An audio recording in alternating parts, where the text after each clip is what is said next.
Baik, saya ucapkan selamat datang kepada peserta yang sudah hadir pada Zoom meeting kali ini. Kita akan mulai acaranya pada pukul 13:10 ya. Kita akan menunggu teman-teman yang mungkin masih mengalami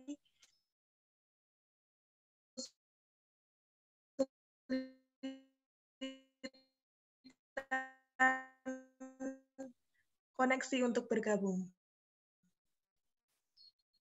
Terima kasih.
Baik, apakah suara saya dapat terdengar dengan jelas ya?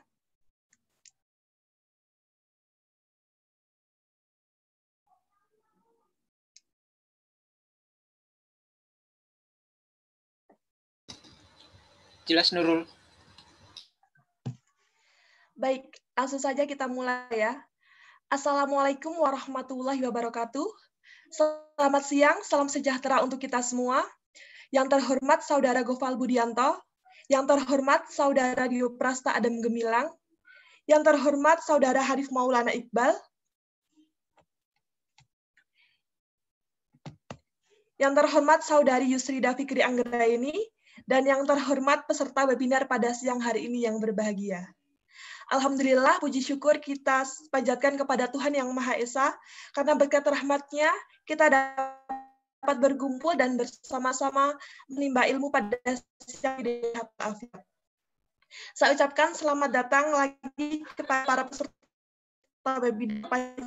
Terima kasih sudah datang pada siang dan mungkin sebenarnya nyaman untuk tidur siang, tetapi kalian memilih untuk mengikuti webinar kali ini. Sebelumnya, izinkan saya untuk memperkenalkan diri. Izinkan saya, Nurul Latifah, dari Diploma 3 Pajak Politeknik Wanagadastan, akan memandu jalannya acara pada siang kali ini. Baik teman-teman, webinar kali ini sendiri akan mengusung tema yakni pengenalan pajak pada mahasiswa dan pelajar pada era milenial ini. Sebelumnya, izinkan saya untuk mengingatkan kepada para peserta untuk yang pertama, menggunakan format penamaan yaitu nama _ instansi. Yang kedua, mematikan mikrofon selama berjalannya acara dan menyalakan mikrofon apabila pada sesi tanya jawab moderator sudah mempersilahkan. Kemudian yang ketiga yaitu menyalakan video dan menggunakan virtual background yang sudah disediakan oleh panitia.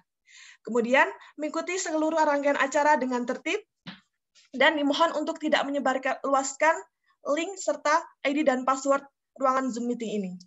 Untuk link presensi sendiri akan dibagikan oleh panitia pada akhir acara. Selanjutnya akan saya bacakan susunan acara pada webinar siang kali ini. Acara akan dimulai dengan menyanyikan lagu Indonesia Raya, kemudian sambutan dari ketua webinar, kemudian acara inti yaitu pemaparan materi sekaligus diskusi dan tanya jawab, lalu dilanjutkan oleh games dan yang terakhir ada penutupan. Sebelum acara dimulai, marilah kita berdoa agar acara hari ini bisa berjalan dengan lancar dan bisa memberikan manfaat bagi kita semua. Berdoa menurut agama dan kepercayaan masing-masing, berdoa dimulai.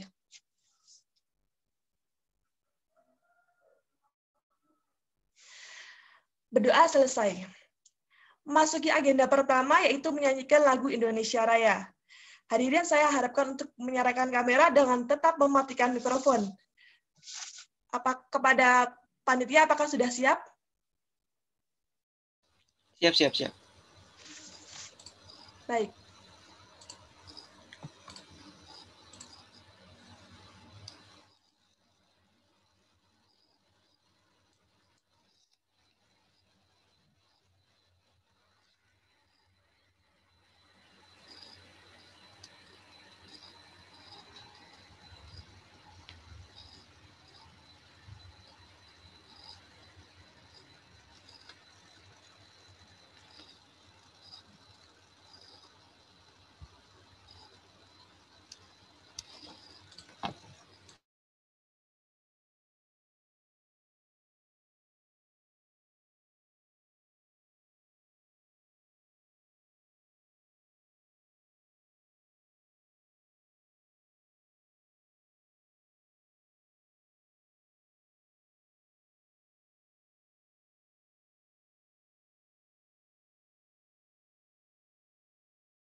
Mohon maaf, ada sedikit kesalahan teknis.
Baik, terima kasih kepada para peserta yang sudah dengan semangatnya menyanyikan lagu kebangsaan kita.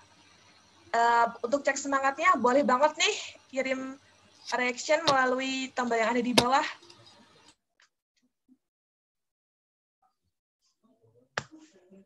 Wah, mantap. Nah, memasuki acara selanjutnya yaitu sambutan. Sambutan akan disampaikan oleh Saudara Gofal Budianta selaku Ketua Pelaksana Webinar. Kepada Saudara Gofal, disilahkan. Baik, terima kasih Nurul. Assalamualaikum warahmatullahi wabarakatuh. Selamat siang dan salam sejahtera untuk kita semua. Sebelumnya yang terhormat rekan-rekan panitia webinar siang ini, serta seluruh peserta dan hadirin yang saya hormati,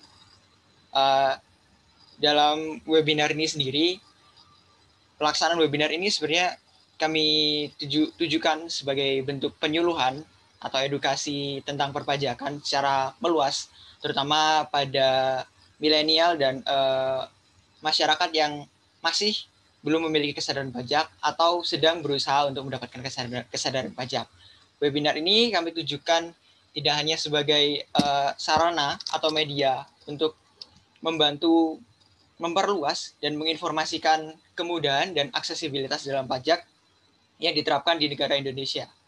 Pajak sendiri bukanlah hal yang remeh atau hal yang kecil dan bisa diacuhkan oleh masyarakat Indonesia.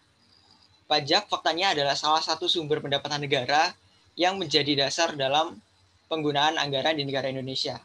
Maka dari itu, kami dari panitia webinar pengenalan pajak ingin menyuluhkan informasi tentang pajak kepada seluruh masyarakat agar sadar bahwa betapa pentingnya pajak ini, dan kedepannya mungkin seluruh hadirin yang terhormat bisa mulai ikut menyuluhkan atau menginformasikan ke masyarakat sekitar yang lain, atau mulai membayar dan melaksanakan kewajiban pajak untuk pribadi diri sendiri.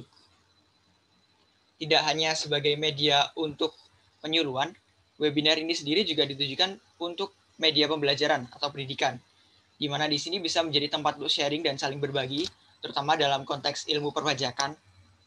Dan pemateri kita juga akan memberikan beberapa hal, terutama tentang filosofi pajak dan dasar pajak dan jenisnya. Jadi tidak hanya sebagai proses atau alat untuk penyuluhan, webinar ini juga digunakan sebagai proses pembelajaran, pendidikan, dan saling berbagi, terutama dalam hal ilmu komunikasi dan ilmu dalam konteks sosial ekonomi pajak. Kemudian, para hadirin yang terhormat, webinar ini tidak hanya tempat bagi kami, pemateri, dan MC atau moderator untuk menyampaikan informasi, tapi juga tempat bagi para hadirin untuk bertanya, menanggapi, dan juga berinteraksi secara sosial untuk memperdalam kemampuan dan pendidikan dalam konteks pajak itu sendiri. Saya harap webinar ini menjadi langkah pertama dan langkah yang bisa ditiru ke depannya untuk menjadi sosialisasi pajak dan meningkatkan kesadaran pajak untuk masyarakat Indonesia. Terima kasih. Saya kembalikan ke Nurul. Wassalamualaikum warahmatullahi wabarakatuh. Waalaikumsalam warahmatullahi wabarakatuh. Terima kasih Saudara Gofal atas sambutannya. Selanjutnya memasuki acara inti, yaitu pemaparan materi oleh narasumber, diskusi, dan tanya jawab, yang akan dipandu secara langsung oleh Saudara Apridayasi Ayu Anggraini selaku moderator. Langsung saja kita panggil Saudara Apridayasi. Halo Nurul. Halo Aprida, bagaimana kabarnya hari ini? Alhamdulillah baik. Baik, sepertinya para peserta kita sudah tidak sabar untuk mengikuti materi yang akan diberikan oleh para narasumber. Jadi, waktu dan tempat saya... Baik, terima kasih Nurul atas waktu dan kesempatan yang telah diberikan kepada kami.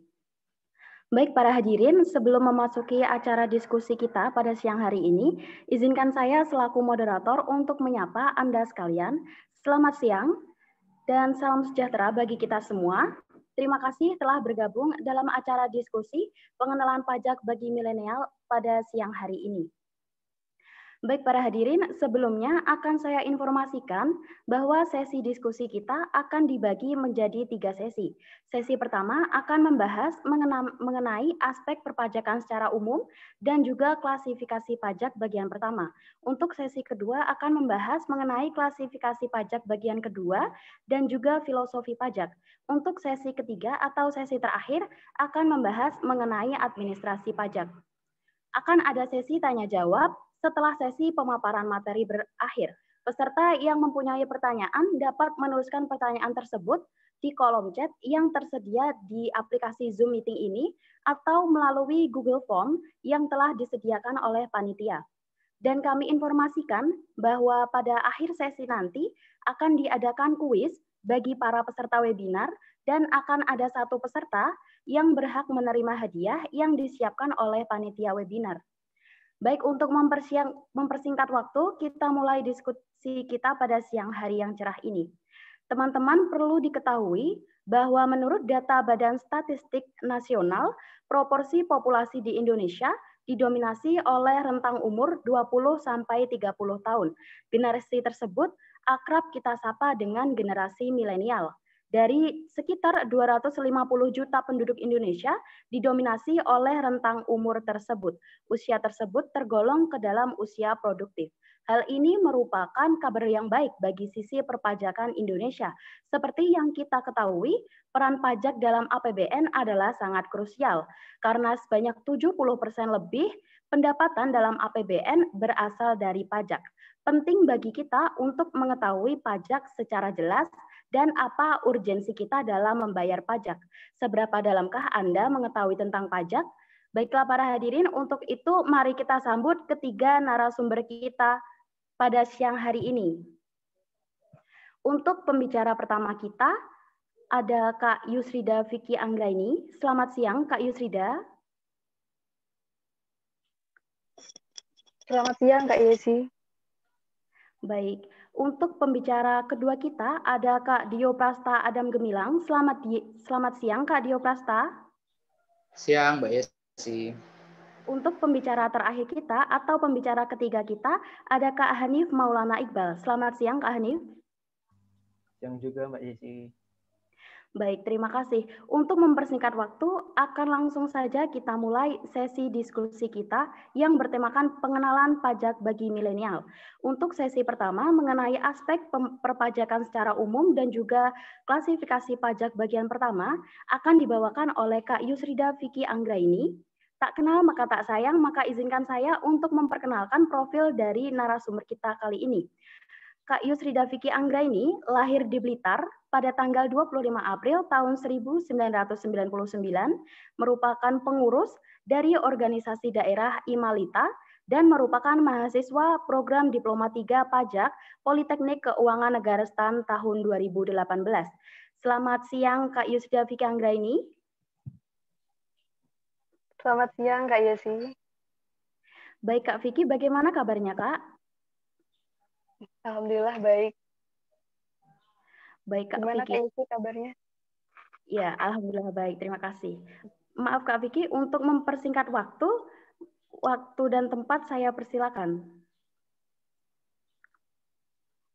Oke, langsung kita mulai saja ya. Jadi mungkin beberapa dari teman-teman udah sering banget menemui kata pajak, entah itu di reklame atau di pelajaran sekolah atau kuliah, mungkin pernah menemui ya. Nah, dari beberapa yang sudah pernah menemui, pasti ada yang belum tahu sama sekali. Nah, kita akan membahas pajak itu sekarang. Next.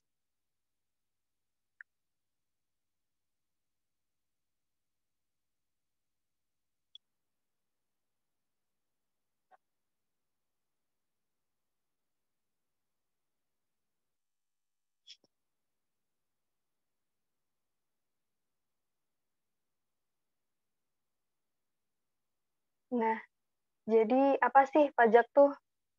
Kalau menurut undang-undang, pajak itu adalah kontribusi wajib kepada negara yang terutang oleh orang pribadi atau badan yang bersifat memaksa berdasarkan undang-undang dengan tidak mendapatkan imbalan secara langsung dan digunakan untuk keperluan negara bagi sebesar-besarnya kemakmuran rakyat. Nah, di pengertian ini ada beberapa poin penting, yaitu pajak merupakan kontribusi wajib. Artinya, sebenarnya setiap orang itu memiliki kewajiban untuk membayar pajak. Nah, namun hal tersebut hanya berlaku jika seseorang tersebut telah memenuhi syarat subjektif dan objektif. Nanti kita akan membahasnya lebih lanjut. Nah, poin yang kedua adalah pajak ini bersifat memaksa. Seseorang yang telah memenuhi syarat objektif dan subjektif ini wajib membayar pajak, dan jika tidak membayar bisa dikenai sanksi menurut undang-undang. Sanksinya dapat berupa sanksi administrasi maupun hukuman secara pidana. Nah, kemudian ada warga negara tidak mendapatkan imbalan secara langsung. Nah, kita perlu membedakan antara retribusi dan pajak. Jika retribusi seperti retribusi parkir, kita langsung mendapatkan imbalan kan. Misal saat kita membayar retribusi parkir, itu keamanan motor kita atau kendaraan kita terjamin begitu. Nah, sedangkan untuk pajak, kita tidak secara langsung mendapatkan imbalan. Namun, pajak yang kita bayarkan itu masuk terlebih dahulu ke kas negara, baru nanti alokasi pajak tersebut bisa kita manfaatkan. Nah, kemudian ini untuk keperluan negara bagi sebesar-besarnya kemakmuran rakyat. Nah, pajak ini nantinya akan dialokasikan untuk keperluan-keperluan negara oleh pemerintah yang ditujukan agar rakyatnya ini makmur. Gitu. Next.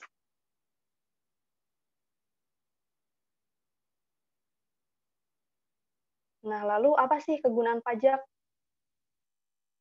Jika dilihat dari fungsinya, pajak memiliki 4 fungsi, yaitu fungsi anggaran, fungsi stabilitas, fungsi regulasi, dan redistribusi pendapatan. Nah, fungsi anggaran ini, pajak adalah sebagai sumber penerimaan kas negara. Di sini pajak adalah salah satu sumber untuk membiayai keperluan negara setiap tahunnya. Seperti yang kita tahu, negara pasti memerlukan banyak uang kan untuk membeli ini itu, untuk membangun jalan, membangun sekolah, begitu kan. Nah, salah satu sumbernya adalah dari pajak. Kemudian yang kedua adalah fungsi stabilitas. Nah, di sini pajak itu bisa digunakan untuk menstabilkan kondisi perekonomian. Jika sedang terjadi inflasi, pemerintah biasanya akan menaikkan suku bunga agar uang yang beredar itu semakin sedikit atau tidak bertambah banyak agar inflasinya bisa ditekan. Nah, yang ketiga adalah fungsi redistribusi pendapatan. Di sini maksudnya pajak yang dipungut oleh negara ini digunakan untuk membiayai kepentingan umum, termasuk untuk membiayai pembangunan, sehingga masyarakatnya bisa memanfaatkannya untuk meningkatkan pendapatan masing-masing. Nah, yang terakhir adalah fungsi regulasi. Salah satu contohnya adalah untuk melindungi produksi dalam negeri. Nah, untuk melindungi produksi dalam negeri ini, pemerintah menetapkan pajak impor bagi setiap pembelian impor oleh orang dalam negeri. Begitu. Next.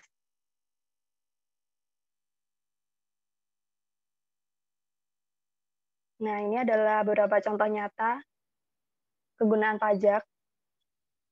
Salah satunya adalah keringanan dalam berobat melalui BPJS, kemudian dana BOS atau beasiswa yang membantu kita untuk bersekolah, kemudian ada juga untuk membangun jalan raya atau tol yang akan mempermudah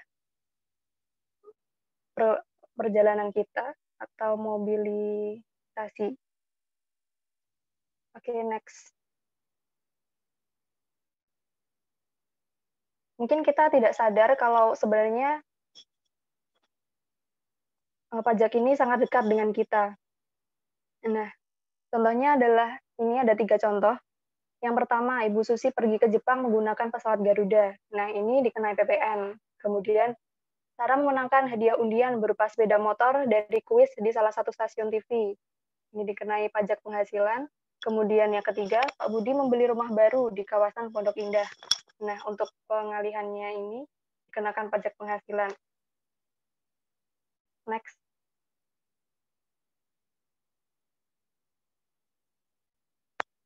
Pajak ini ada banyak jenisnya. Bisa dibagi menjadi pajak pusat dan pajak daerah. Nah, sekarang kita akan membahas kita akan fokus pada pajak pusat. Next. Untuk jenis pajak pusat sendiri, ada pajak penghasilan, pajak pertambahan nilai, pajak penjualan barang mewah, pajak bumi dan bangunan, sektor perkebunan, perhutanan, dan pertambangan, serta bea materai. Next.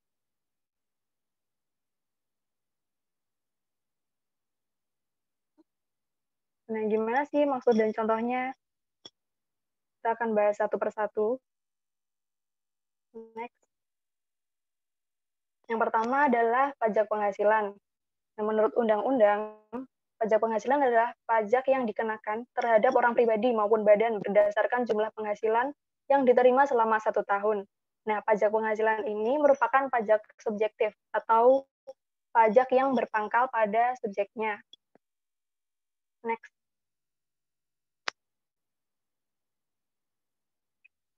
Nah, objek dari pajak penghasilan ini adalah setiap tambahan kemampuan ekonomis yang diterima atau diperoleh wajib pajak, baik yang berasal dari Indonesia maupun dari luar Indonesia, yang dapat dipakai untuk konsumsi atau untuk menambah kekayaan wajib pajak yang bersangkutan, dengan nama dan dalam bentuk apapun.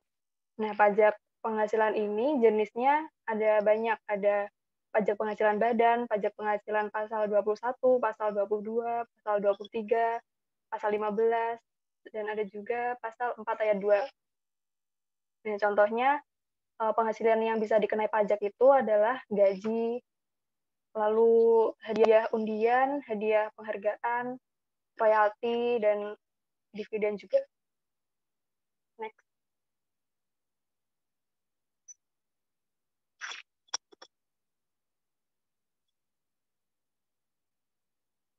Lalu pajak pertambahan nilai.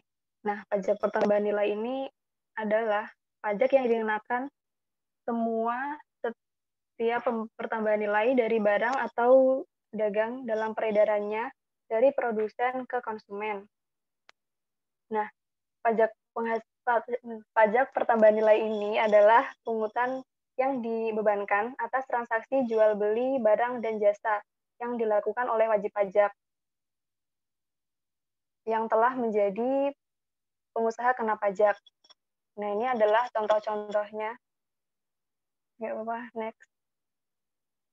Ini adalah contoh-contohnya yang dikenai pajak pertambahan nilai. Ada alat-alat elektronik, minuman dan makanan kemasan, mainan, alat fotografi, dan juga bahkan sekarang Netflix dan Spotify itu juga dinilai pajak pertambahan nilai.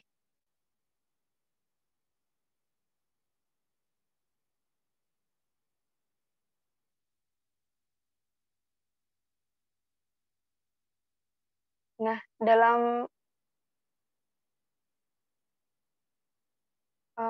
slide sebelumnya, dalam pajak pertambahan nilai ini ada istilah pengusaha kena pajak. Nah, ini yang berkewajiban untuk memungut, menyetorkan, dan melaporkan pajak pertambahan nilai. Dan juga berkewajiban untuk menerbitkan faktur pajak. Nah, tarif dari pajak pertambahan nilai ini adalah 10%. Namun untuk kegiatan impor tarifnya adalah 0% atau bisa juga 5% sampai paling tinggi 15%. Nah, beda dengan pajak penghasilan, maksudnya pajak pertambahan nilai ini adalah pajak objektif atau pajak yang berpangkal pada objek.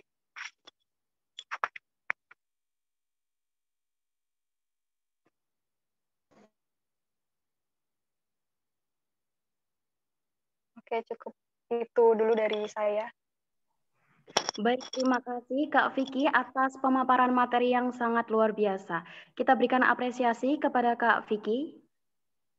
Baik teman-teman, tentunya pengetahuan para peserta bertambah ya setelah pemaparan materi yang telah diberikan oleh Kak Vicky tadi.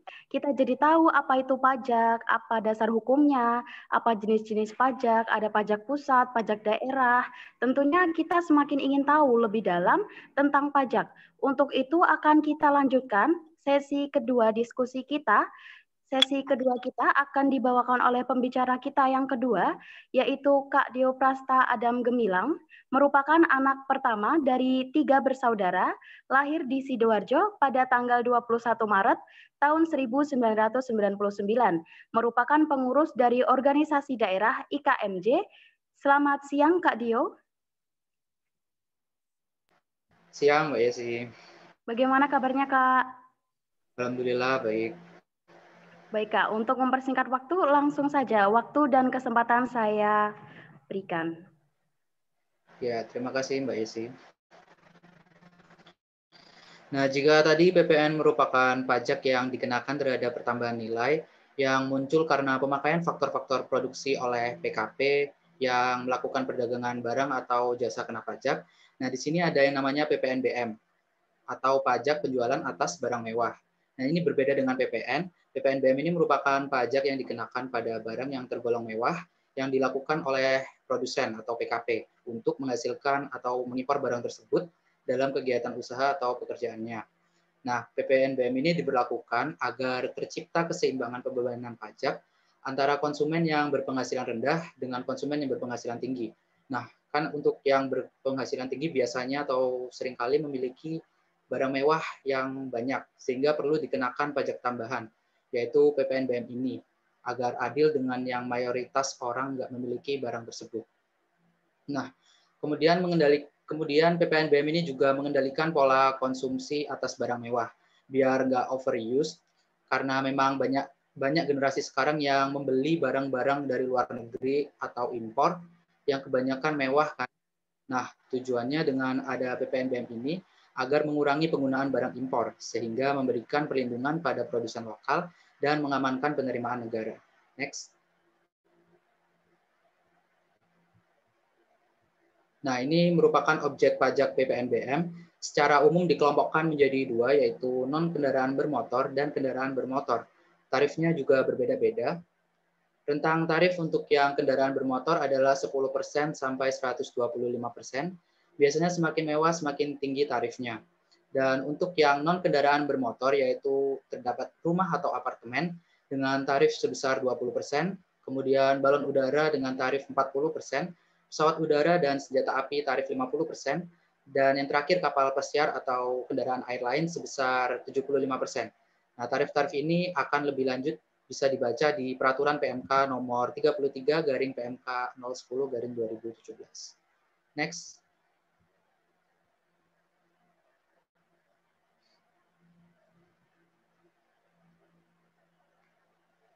Lanjut, jenis pajak berikutnya adalah bea materai. Bea materai ini adalah pajak dokumen yang dibebankan oleh negara untuk dokumen tertentu. Nah, jika kita menandatangani suatu perjanjian kan seringkali kita jumpai materai ini. Ada yang 3.000 dan ada yang 6.000. Nah, gunanya ini apa? Jadi biar dokumen yang kita tanda tangani ini bisa digunakan sebagai alat bukti di pengadilan jika terjadi sengketa tertentu di kemudian hari. Oh ya, untuk informasi aja di tahun 2021 ini mulai 1 Januari tarif bea materai dinaikkan menjadi Rp10.000. Jadi udah nggak kepakai lagi yang 3.000 sama yang 6.000 itu. Dan bea materai ini terutang sejak saat dokumen tersebut ditandatangani oleh pihak-pihak yang berkepentingan atau dokumen selesai dibuat atau diserahkan kepada pihak lain jika dokumen itu yang membuat hanya satu pihak. Lanjut. Nah, ini objek dari bea materai dikenakan atas dokumen, baik dokumen yang dibuat sebagai alat untuk menerangkan mengenai suatu kejadian yang bersifat perdata, maupun dokumen yang digunakan sebagai alat bukti di pengadilan. Lanjut. Jenis pajak yang berikutnya adalah PBB atau pajak bumi dan bangunan. Nah, PBB ini adalah pungutan atas tanah dan bangunan yang muncul karena adanya keuntungan dan atau kedudukan sosial ekonomi bagi seseorang atau badan yang memiliki suatu hak atasnya atau memperoleh manfaat daripadanya. Nah, jika dilihat dari sifatnya, PBB ini merupakan pajak yang bersifat kebendaan, yang artinya besaran pajak terutang ditentukan dari keadaan objek itu, yaitu bumi dan bangunan. Sedangkan keadaan subjeknya itu enggak ikut menentukan besarnya nilai barang. Untuk tarif normal dari PBB ini adalah 0,5%. Lanjut.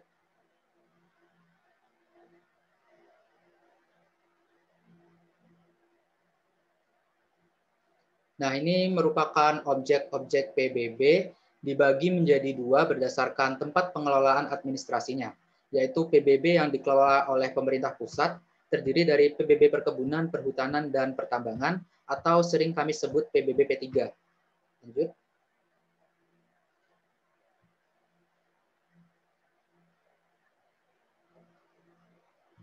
Lanjut. Dan yang dikelola oleh pemerintah daerah, yaitu PBB P2, Perkotaan dan Pedesaan. Ini nanti masuknya ke pajak daerah, nggak pajak pusat. Lanjut. Nah, kalian tahu nggak sih filosofi dari pajak ini seperti apa? Next. Nah, kan sering kali kita lihat permasalahan-permasalahan pembangunan yang masih terjadi di Indonesia, seperti nggak ada listrik di daerah terpencil, jalanan rusak, dan lubang-lubang di jalan yang tentu saja akan membahayakan pengguna jalan dan masih banyak lagi. Nah, segala permasalahan publik ini pasti akan diperbaiki oleh pemerintah. Nah, pakai apa? Jadi menggunakan yang namanya dana APBN. Dan tahu nggak kalau penyumbang terbesar APBN ini berasal dari penerimaan sektor pajak, yaitu sebesar 85%. Lanjut. Nah, jadi itu filosofinya mengapa kita harus bayar pajak, karena pajak yang kita bayar gunanya untuk membiayai pengeluaran negara dan untuk menanggulangi masalah seperti tadi. Untuk selanjutnya akan dijelaskan oleh rekan pemateri berikutnya. Mohon izin Mbak Yesi. Baik, terima kasih Kak Dio atas pemaparan materi yang sangat jelas. Kita berikan tepuk tangan untuk Kak Dio yang sangat meriah.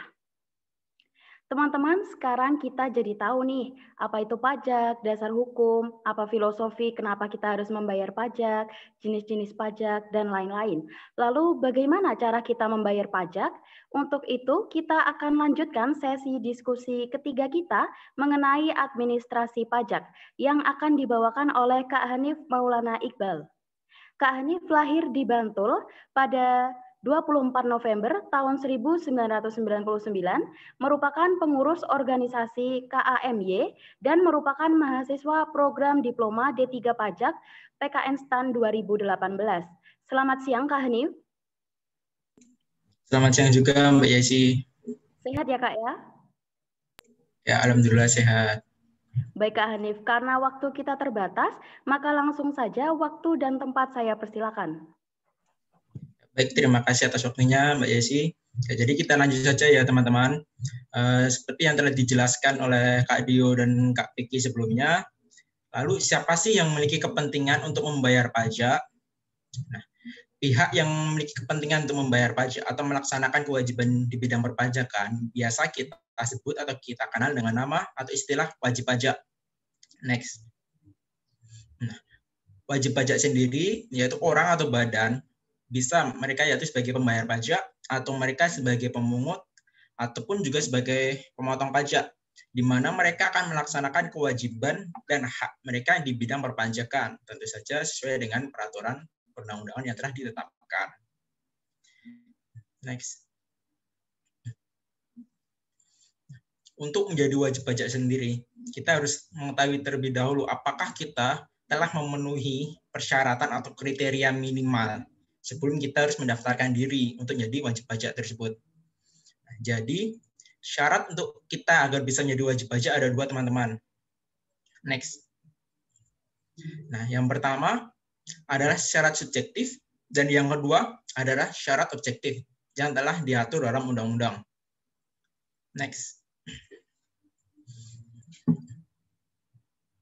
Next lagi, Kak. Nah, yang pertama adalah syarat objektif. Nah, syarat objektif itu apa sih? Objek, ya, objek penghasilan. Ya. Jadi syarat objektif adalah syarat apabila kita telah memiliki atau memperoleh penghasilan di atas batas yang telah ditetapkan oleh undang-undang. Nah, kita biasa kenal dengan nama penghasilan tidak kena pajak. PTKP pun ini juga ada tingkatannya, teman-teman, seperti tarif di pajak penghasilan. Nah, PTKP atau penghasilan tidak kena pajak yang paling rendah atau paling kecil itu adalah 54 juta. Itu akan dikenakan terhadap orang pribadi di mana dia tidak memiliki tanggungan, misalnya dia tidak menanggung orang tuanya, atau dia juga belum menikah. Nah, 54 juta ini yaitu penghasilan dalam kurun waktu atau dalam jangka waktu 1 tahun. Jadi jika kita hitung dalam bulannya, maka kurang lebih penghasilan PTKP per bulan agar kita tidak dikenai pajak adalah 4,5 juta rupiah. Nah, jadi dari sini ketika kita memiliki penghasilan dalam 1 tahun di atas 54 juta, misal contohnya saja, kita memiliki penghasilan 54 juta 100.000 rupiah, atau mungkin lebih rendah, 54 juta 10.000 rupiah. Maka kita otomatis telah memenuhi syarat objektif. Walaupun kita nilai penghasilan kita kelebihan atau di atas cuma 10.000 atau 5.000, walaupun kecil, tetapi akan dikenakan pajak sesuai dengan tarif progresif yang telah diatur dalam pajak penghasilan. Selanjutnya yaitu syarat subjektif. Jadi kita harus memenuhi 2 syarat ini. Syarat subjektif di undang-undang adalah apabila kita sebagai orang pribadi telah memenuhi persyaratan. Nah, subjek pajak di undang-undang ada 2, teman-teman. Yang pertama adalah subjek pajak dalam negeri, dan yang kedua adalah subjek pajak luar negeri. Subjek pajak dalam negeri memiliki kriteria atau ciri-ciri di mana orang pribadi tersebut berada di Indonesia dalam jangka waktu lebih dari 183 hari dalam kurun waktu 12 bulan. Lalu dia juga berada di Indonesia dan dia memiliki niat untuk tinggal di Indonesia. Nah, SPDN ini tidak hanya tertutup atau hanya untuk penduduk Indonesia saja, tetapi juga bisa warga negara asing. Nah, warga negara asing apabila mereka tinggal di Indonesia dalam jangka waktu 183 hari lebih di Indonesia, dan mereka memiliki niat untuk tinggal di Indonesia, nah niat ini mereka bisa tunjukkan dengan, misalnya dengan menunjukkan KITAS, kartu izin tinggal terbatas, atau mereka bisa menikah dengan penduduk Indonesia dan mereka bertempat tinggal, memiliki rumah di Indonesia, maka itu sudah menunjukkan bahwa mereka memiliki niat untuk tinggal di Indonesia. Oleh karena itu, mereka, warga negara asing tersebut juga bisa kita sebut sebagai subjek pajak dalam negeri. Lalu yang kedua, ada subjek pajak luar negeri, yaitu apabila orang pribadi tersebut berada di Indonesia dalam jangka waktu kurang dari 183 hari atau maksimal 183 hari dalam kurun waktu 12 bulan. Nah, kita sebagai orang Indonesia, jika kita berada di Indonesia, contohnya 150 hari dalam 12 bulan, maka sesuai undang-undang kita bisa disebut sebagai subjek pajak luar negeri. Nah, oleh karena itu, karena kita telah lahir di Indonesia, kita telah tinggal di Indonesia, maka secara tidak langsung kita telah memenuhi syarat subjektifnya. Tinggal bagaimana nanti apakah kita telah memenuhi syarat objektif atau belum. Tergantung kembali kepada tadi, penghasilan kita apakah telah di atas penghasilan tidak kena pajak atau belum. Jika belum, maka kita tidak akan dikenakan pajak. Oke, next. Nah, dalam menjalankan kewajiban kita di bidang perpajakan, tentu kita harus memiliki suatu identitas atau kartu. Ini yang dinamakan dengan NPWP atau nomor pokok wajib pajak. Lalu NPWP itu apa sih, teman-teman? Oke, next.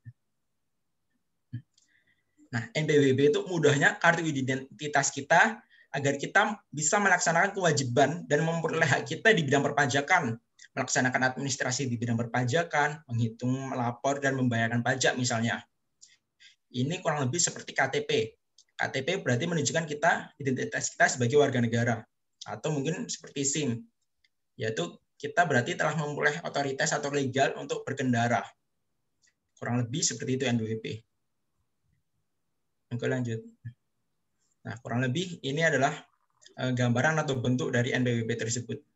Memuat nomor NPWP sendiri, nama, nomor induk kependudukan, serta alamat, dan juga KPP di mana wajib pajak tersebut mendaftarkan diri.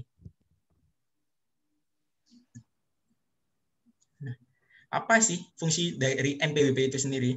Nah, seperti yang saya jelaskan sebelumnya, NPWP itu fungsinya sebagai identitas kita sebagai wajib pajak untuk melaksanakan kewajiban di bidang perpajakannya, melaksanakan administrasi.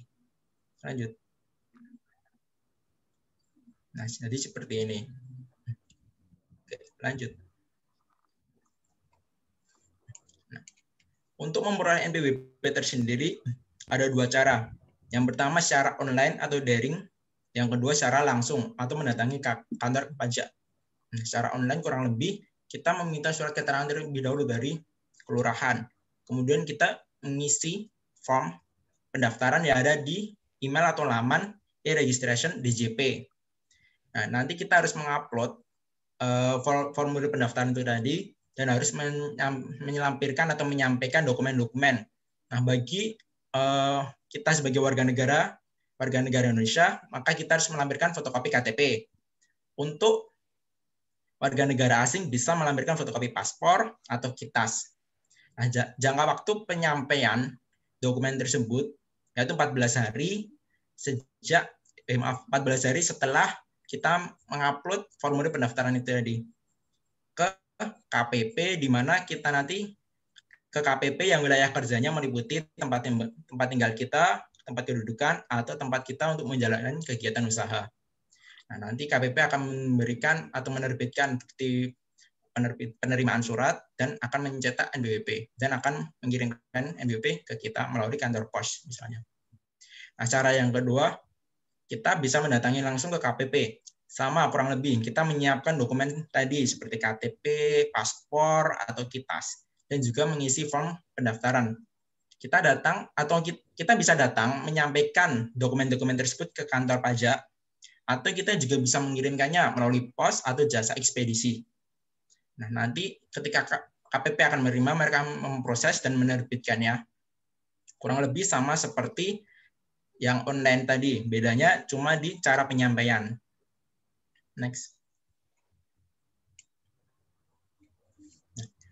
Memiliki NPWP itu memiliki beberapa keuntungan, dan keuntungannya pun juga tidak hanya di bidang perpajakan saja, teman-teman. Juga bisa di beberapa sektor bidang lainnya. Next.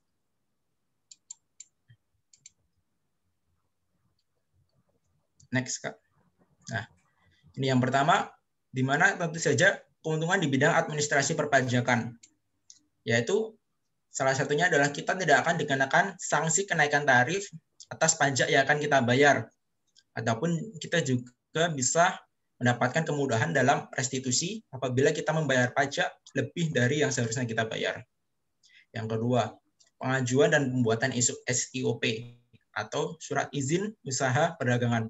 Jika kita ingin mendirikan usaha, baik usaha mikro, makro, ataupun menengah, dan kita ingin mendapatkan legalisasi atau legal dari pemerintah daerah, maka kita harus mendaftarkan atau mengajukan SIOP terlebih dahulu, di mana syaratnya harus ada menyampaikan fotokopi NPWP tadi. Yang kedua, pengajuan kredit bank. Saat ini bank lebih sering atau lebih menyeleksi kepada atau untuk meminjamkan uangnya kepada orang yang mengajukan kredit tersebut. Nah, tujuannya bank meminta fotokopi NPWP kepada calon atau orang yang ingin meminjam uang tersebut, karena bank ingin mengetahui apakah orang tersebut telah melaksanakan kewajiban di bidang perpajakannya secara taat. Dan yang terakhir adalah pembuatan paspor, karena sekarang paspor juga memerlukan atau mengharuskan untuk menggunakan NPWP atau untuk memiliki NPWP, maaf. Oke, lanjut.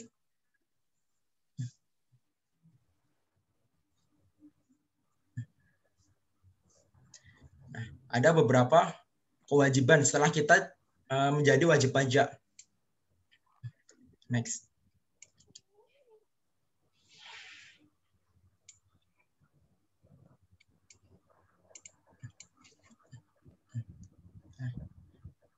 Selanjutnya, kewajiban di bidang perpajakan, salah satunya yaitu kita harus menyampaikan surat pemberitahuan atau SPT.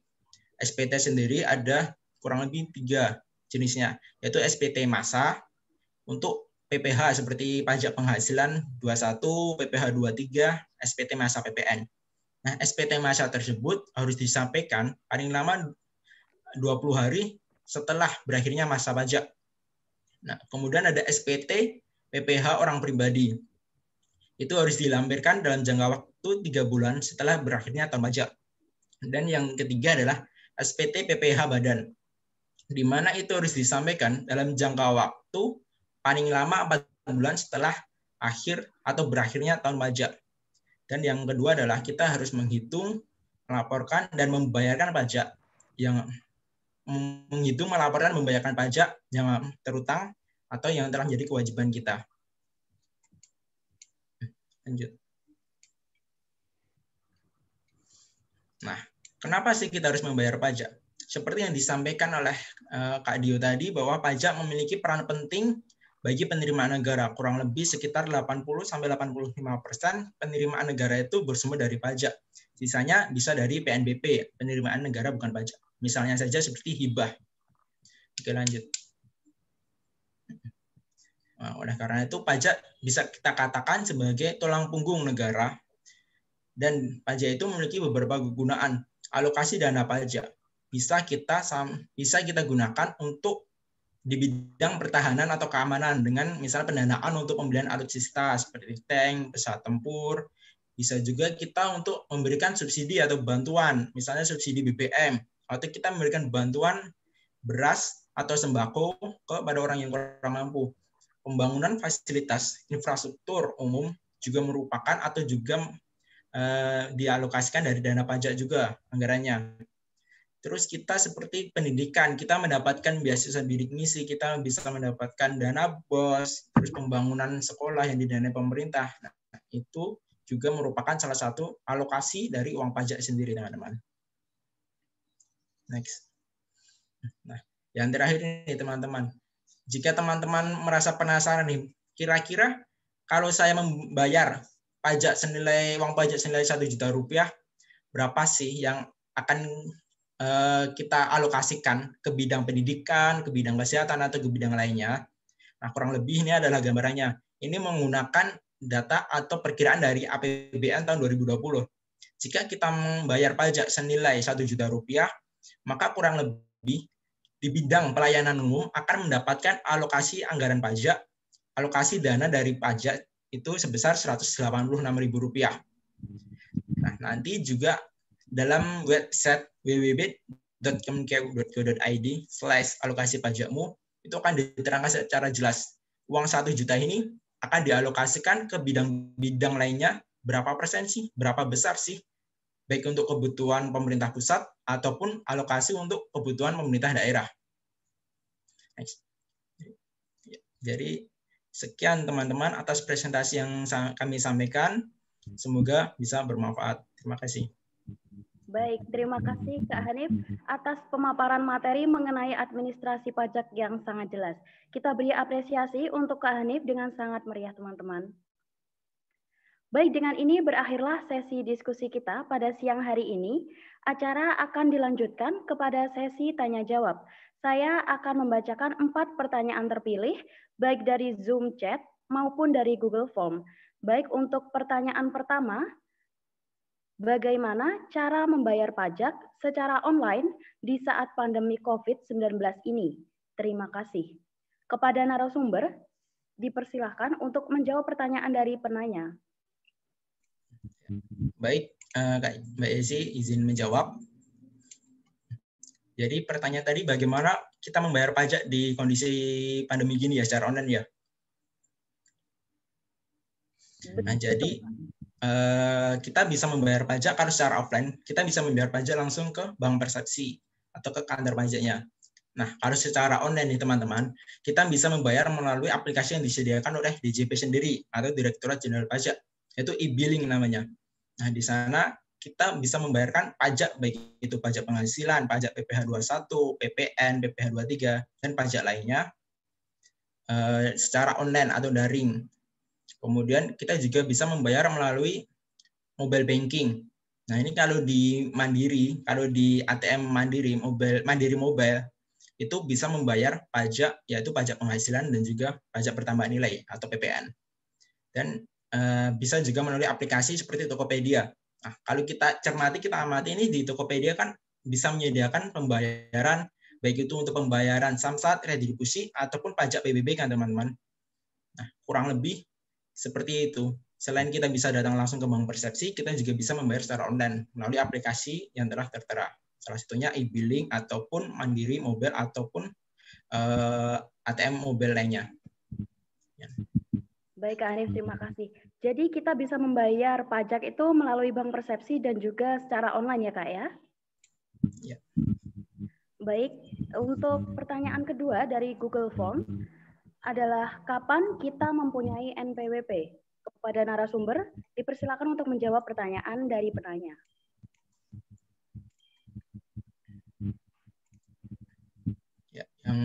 Kapan kita mulai NPWP, kapan kita mempunyai NPWP, seperti yang telah saya sebutkan sebelumnya di materi, yaitu ketika kita telah memenuhi persyaratan. Yaitu syaratnya ada dua tadi, syarat subjektif atau syarat objektif. Lalu kalau jangka waktunya nih, kapan nih? Nah, bisa nih, untuk orang pribadi, misalnya kita bekerja, tetapi pekerjaan kita bukan tidak menjalankan usaha atau pekerjaan bebas. Misal kita pekerja kantoran. Maka kita bisa membayarkan atau mendaftarkan diri terlebih dahulu untuk menjadi wajib pajak. Itu paling lama itu akhir bulan berikutnya setelah penghasilan pajak kita, penghasilan kita pada suatu bulan itu disetahunkan dan telah di atas PTKP. Yang kedua, misalnya untuk orang pribadi di mana kita menjalankan usaha atau pekerjaan bebas. Pekerjaan bebas di sini bisa seperti pengacara, terus dokter misalnya. Nah, bagi mereka pelaku usaha atau pekerjaan bebas itu mendaftarkan diri untuk mendapatkan NPWP paling lama 1 bulan setelah usaha atau pekerjaan itu secara nyata telah dilakukan. Dan untuk badan tersendiri, paling lama mendaftarkan diri untuk mendapatkan NPWP adalah 1 bulan setelah pendiriannya. Baik, Kak Hanif, terima kasih atas jawaban yang telah diberikan. Untuk pertanyaan ketiga dari Zoom Chat, izin bertanya, untuk pajak insentif pajak seperti PPh, PPN, PPNBM, apakah vaksin COVID-19 diberikan insentif pajak? Untuk pemateri, dipersilakan menjawab pertanyaan dari penanya. Baik, Kak Yesi, saya akan menjawab pertanyaan tersebut. Jadi untuk vaksin COVID-19 yang baru-baru ini diadakan oleh pemerintah Indonesia, Kementerian Keuangan sendiri telah memberikan insentif fiskal untuk pengadaan vaksin tersebut. Nah, fasilitas fiskal tersebut berupa bebas bea masuk dan pajak yang tercantum pada Peraturan Menteri Keuangan Nomor 188 Tahun 2020. Nah, ini berupa fasilitas fiskal atas impor vaksin, bahan baku vaksin, dan peralatan yang diperlukan dalam produksi vaksin, serta peralatan untuk pelaksanaan vaksinasi dengan nilai total pembebasan importasi vaksin tersebut mencapai 50,9 miliar.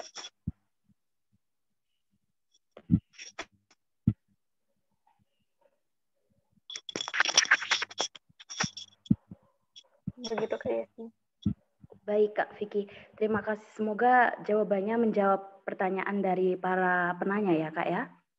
Untuk pertanyaan terakhir, karena waktu kita terbatas, maka dibatasi 4 pertanyaan saja. Untuk pertanyaan yang belum terjawab, akan dijawab melalui grup WhatsApp.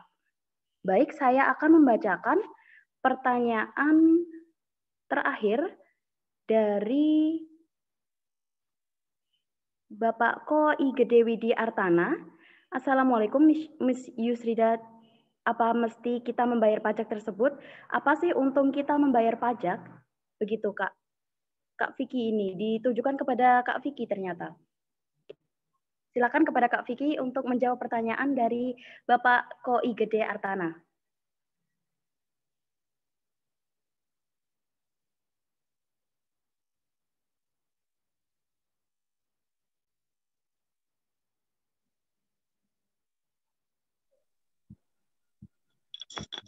Baik, saya akan menjawab pertanyaan mengenai apa sih untungnya membayar pajak itu.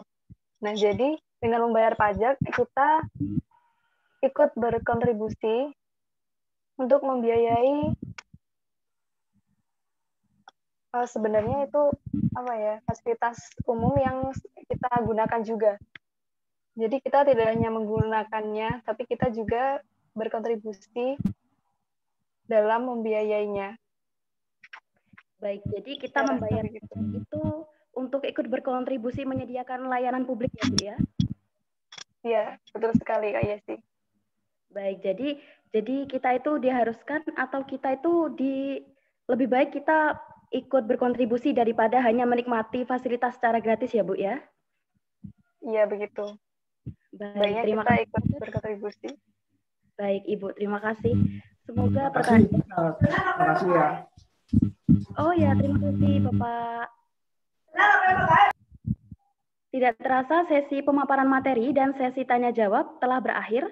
Saya mewakili para peserta mengucapkan terima kasih kepada seluruh narasumber kita pada siang hari ini. Untuk acara selanjutnya akan saya serahkan kepada MC. Baik, terima kasih Yesi sudah memimpin sesi diskusi kami dengan luar biasa. Selanjutnya adalah game C itu. Pada kesempatan kali ini, kita akan melakukan sedikit review materi yang sudah kita bahas tadi melalui kuisis ya teman-teman. Kepada operator, apakah sudah siap? Siap. Baik, link kuisis sudah panitia kirimkan melalui chat room ya teman-teman. Mungkin bisa langsung join.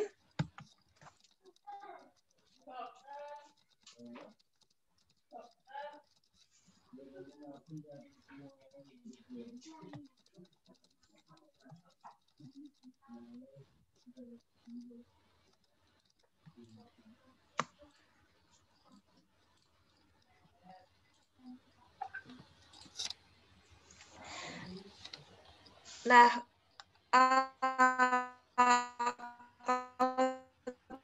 bisa kan udah Google Chrome dan masukkan kode GA itu G916186. Ayo ditunggu. Untuk nanti akan ada hadiah yang menarik loh. Jadinya siapa tahu kalian bisa beruntung. Isinya di mana, Mbak?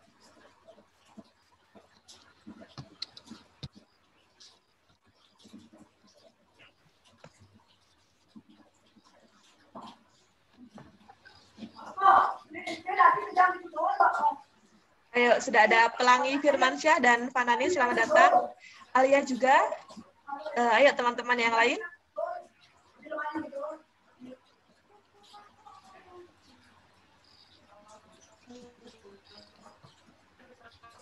Hei, jadi dengerin ini apa mau ikutin kuis ini gimana caranya? Ikutin kuis ini? Foto. Ikutin kuis ada foto.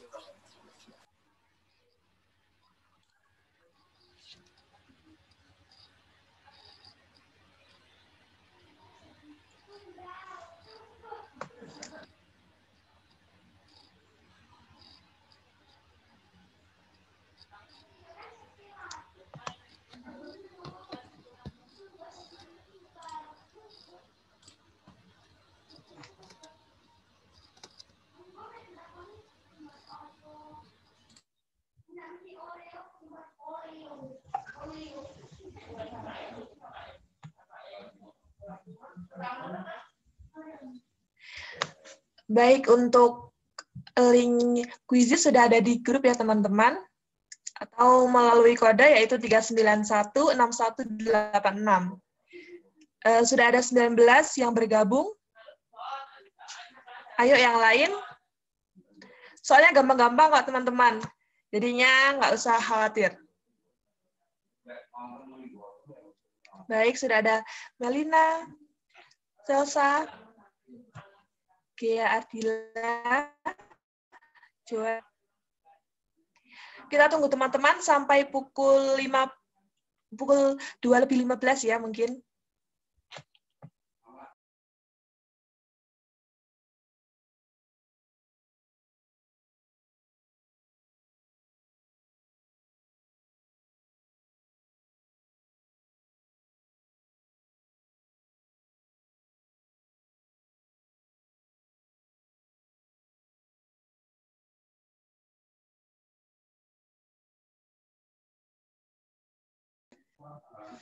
Baik, sudah ada 40 yang bergabung.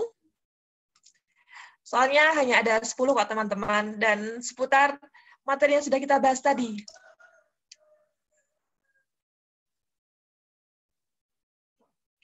Ayo yang lain. Jika kesulitan melalui link, bisa masuk ke Google Chrome dan masuk melalui www.quizizz.com, lalu join quiz dan dimasukkan kodenya, yaitu 3916186.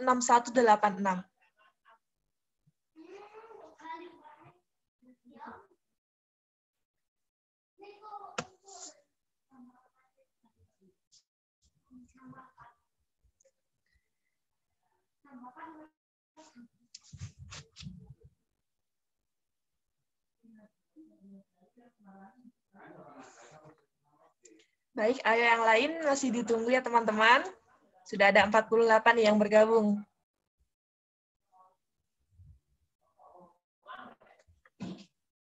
Siapa tahu beruntung bisa mendapatkan hadiahnya untuk membeli GoFood ataupun untuk membeli pakai data kan.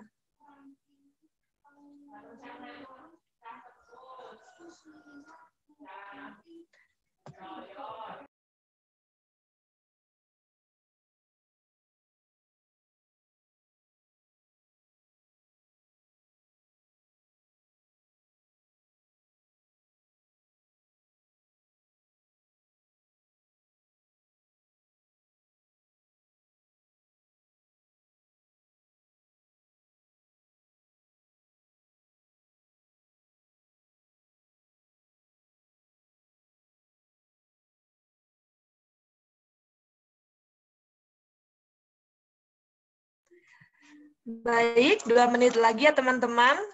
Apakah masih ada yang kesulitan untuk join?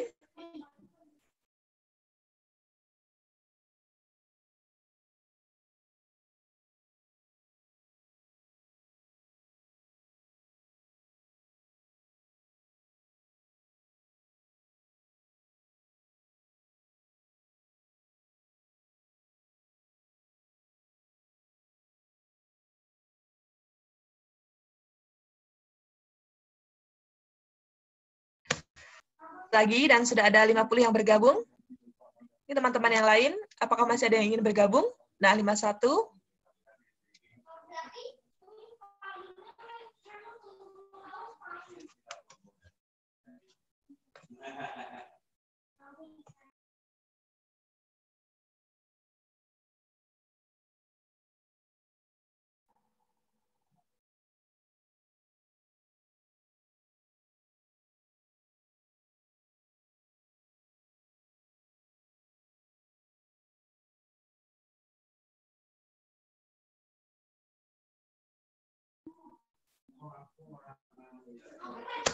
Baik, apakah masih ada yang ingin bergabung lagi? Dan masih mengalami kesulitan untuk join? Mungkin bisa raise hand atau... Baik, sepertinya tidak ya. Langsung saja karena waktu sudah menunjukkan pukul 2:15, kita mulai kuisisnya. Kepada operator,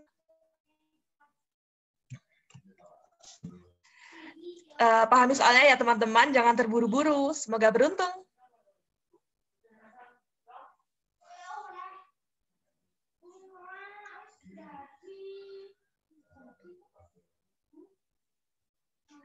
Soal yang pertama adalah SPT PPh wajib pajak orang pribadi.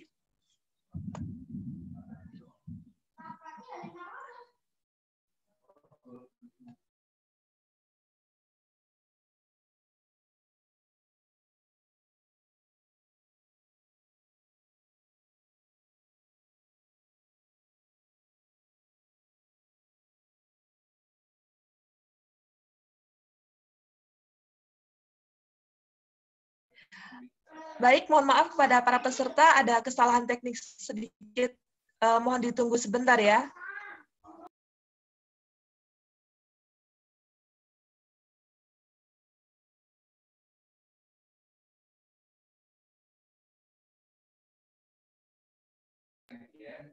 Oh, kuisnya bisa mungkin tetap dilanjutkan.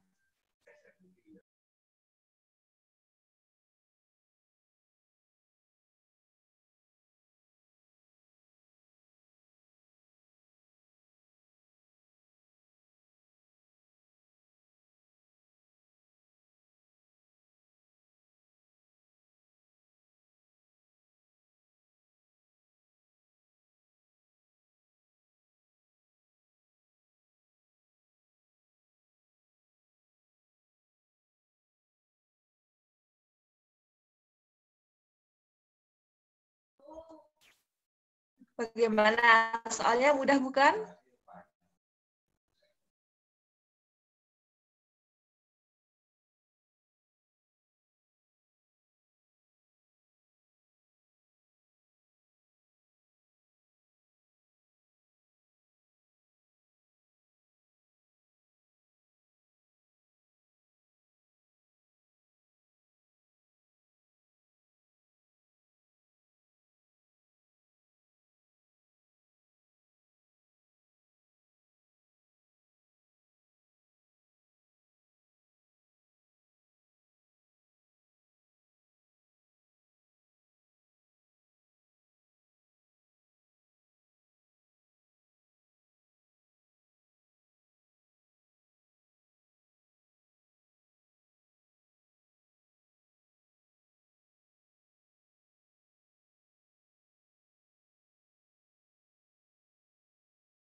Tidak usah buru-buru ya teman-teman. Kalau yang banyak yang salah juga jangan patah semangat. Ayo, semangat.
Baik, untuk pengerjaan kuisis kami berikan waktu sampai pukul 2:25 ya teman-teman.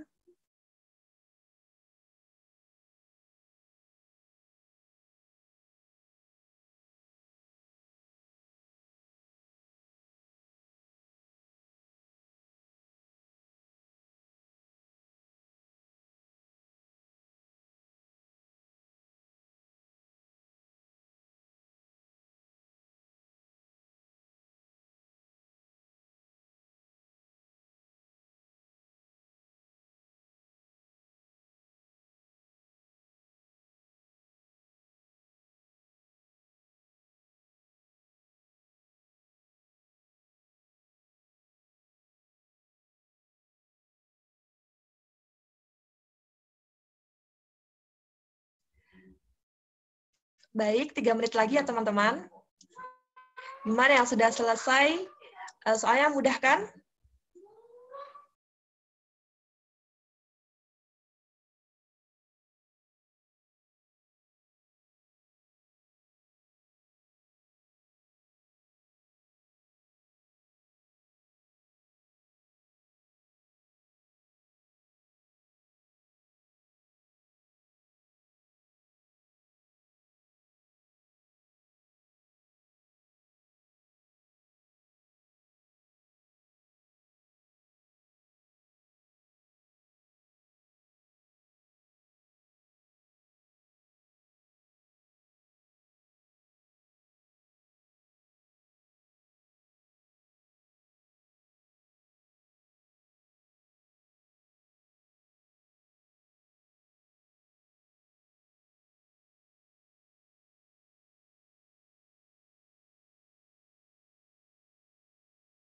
Halo Mbak, kuisnya sudah selesai gamenya ya?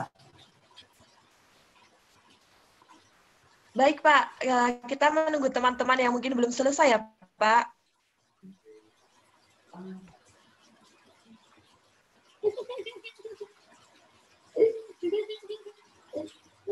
Apa lagi? Apa bisa saya main lagi, Mbak? Halo?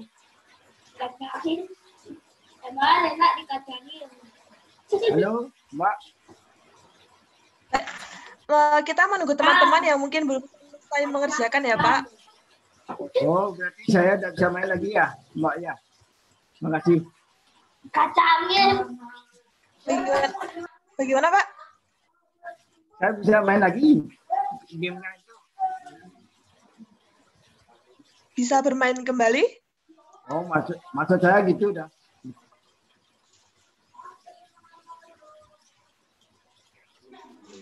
Bagaimana Pak? Ini maksud saya bisa main game lagi yang seperti tadi gitu loh maksud saya. Apa tidak gitu loh. Terima kasih. Oh, Bapak sudah. Oh. Tadi udah main tadi. Oh, sekali saja ya Bapak. Oh gitu.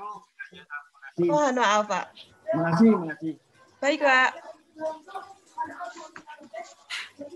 Baik, karena waktu sudah menunjukkan pukul 2:25, apakah teman-teman sudah selesai semua? Kalau belum, mungkin bisa raise hand.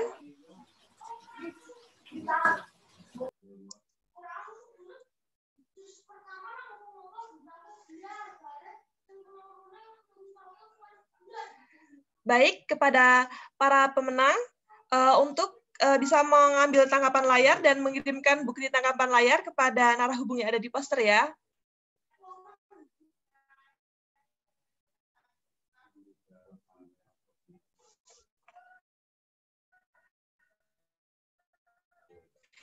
Selanjutnya dipersilakan untuk mengisi konfirmasi kehadiran untuk mendapatkan e-sertifikat melalui link yang ada di chatroom ataupun mengetik sendiri dengan alamat tautan yaitu bit.ly/absensi webinar pengenalan perpajakan. Atau melalui link yang sudah ada di chatroom ya teman-teman. Link akan ditutup pada pukul 3 atau setengah jam setelah webinar ini selesai.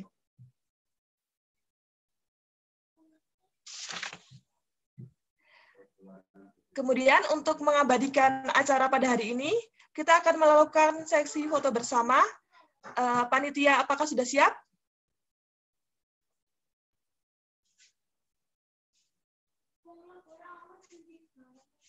Gufal, apakah sudah siap? Siap, siap. Sebentar, link absennya belum dikirim. Oh.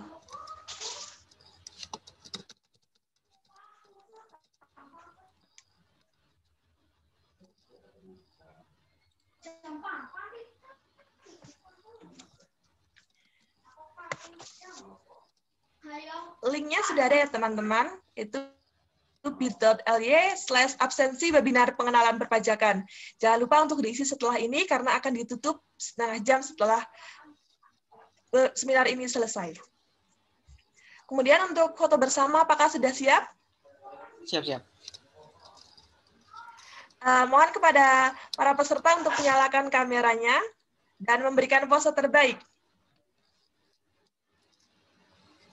Aba-aba akan diberikan oleh saya. Apakah sudah siap?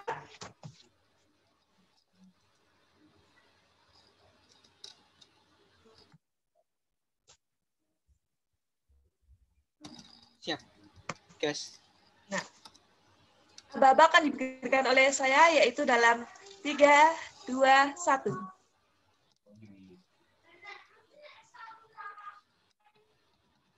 Mungkin bisa ganti gaya ya. 3, 2, 1.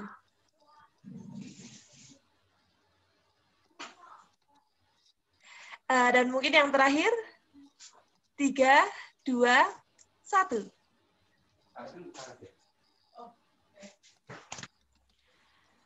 Alhamdulillah, terima kasih kepada teman-teman. Alhamdulillah, kita telah sampai di penghujung acara. Terima kasih banyak kepada para narasumber, moderator, serta peserta yang telah antusias mengikuti kegiatan ini dari awal hingga akhir. Semoga ilmu yang dapat bermanfaat di masa yang mendatang.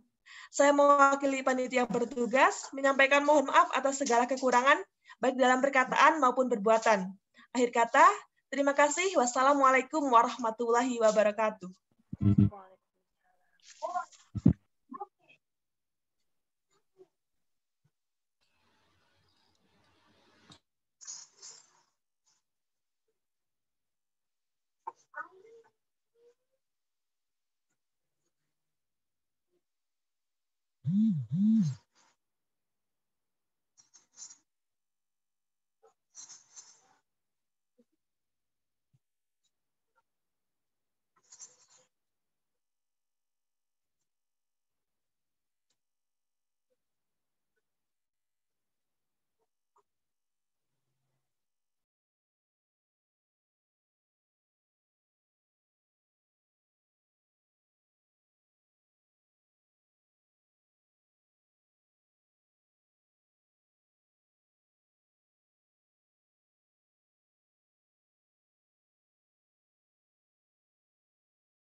guys.